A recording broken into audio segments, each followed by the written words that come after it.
एक समय की बात है। फुरफुरी नगर के गुमशुदा शहर में दो सबसे अच्छे दोस्त मोटो और पतलू रहते थे।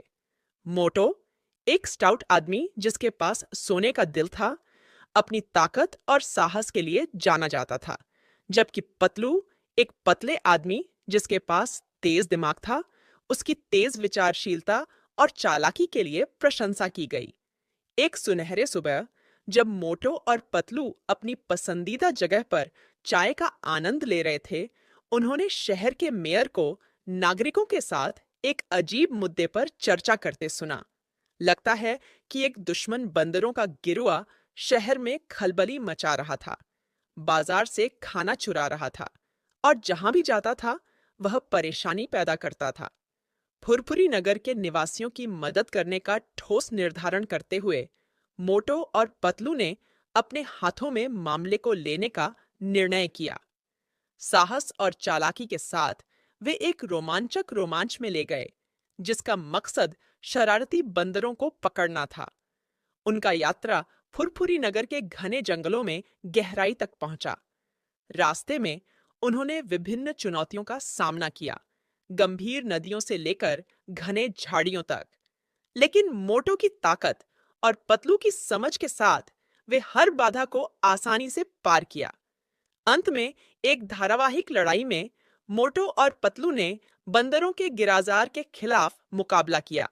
उनकी मिलीभगत और समझ के साथ उनके खिलाफी को प्रभावी ढंग से नियंत्रित किया। एक भयानक लड़ाई के बाद वे विजयी बने, बंदरों को पकड़कर फुरफुरी नगर में लाए ताकि न्याय के सामने आ सकें। नगरवासियों ने जब मोटो और पतलू विजयी बने, उन्हें उत्साहपूर्ण स्वागत किया। उनकी साहस और चालाकी की सराहना की गई। उस दिन से वे फुरफुरी नगर के रक्षक के रूप में मनाए गए। उनकी कथा हमेशा शहर के इतिहास में चित्रित की गई। कई साल पहले उत्तर भारत के एक पहाड़ी क्षेत्र में एक गांव था जिसे सौंधी मिट्टी के नाम से जाना जाता था। गांव के किनारे पर एक घना जंगल था जिसे भूतिया वन कहते थे। गांव वाले कहते थे कि इस जंगल में भूतों का बसेरा है और जो भी वहां गया कभी वापस नहीं आया।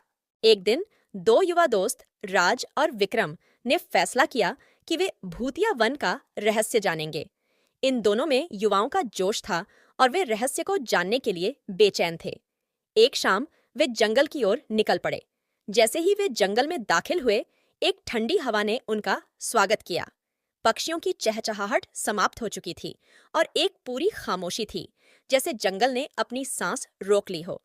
वे धीरे धीरे चलते गए, लेकिन उनके कदमों की आवाजें गूंज रही थीं और दिल धड़क रहा था। अचानक राज ने कुछ देखा। एक सफेद साया जो पेड़ों के बीच तैरता हुआ नजर आया। उसने विक्रम को धक्का दिया और इशारा किया। दोनों ने देखा कि वह साया उनकी ओर आ रहा था।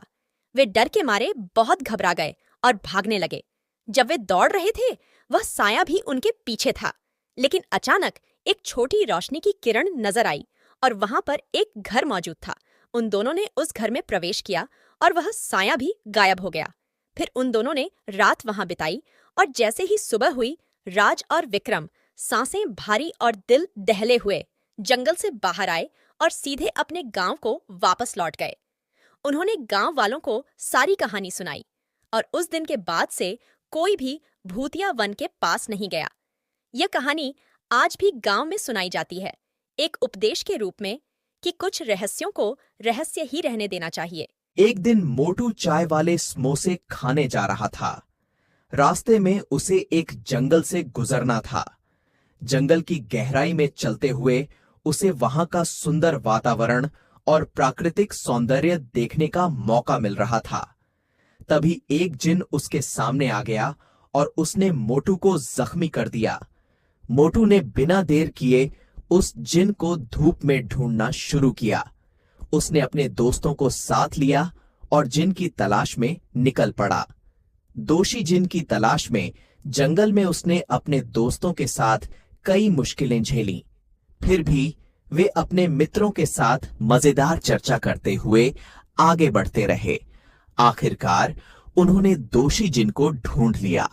उन्होंने पतलू से सलाह ली और तैयारियों के बाद उन्होंने दोषी जिन को धोया। जिन ने भी गुस्से में आकर अपने सारे जिन साथियों को बुला लिया। मोटू ने पतलू से पूछा, अब क्या करें? पतलू ने हंसते हुए कहा, मोटू, समोसे खाओ और शुरू हो जाओ। मोटू ने अकेले ही समोसे खाकर सभी जिनों को मारा और सभी अपने घर की ओर वापस चले गए, अपने जीत की खुशी में डांस करते हुए।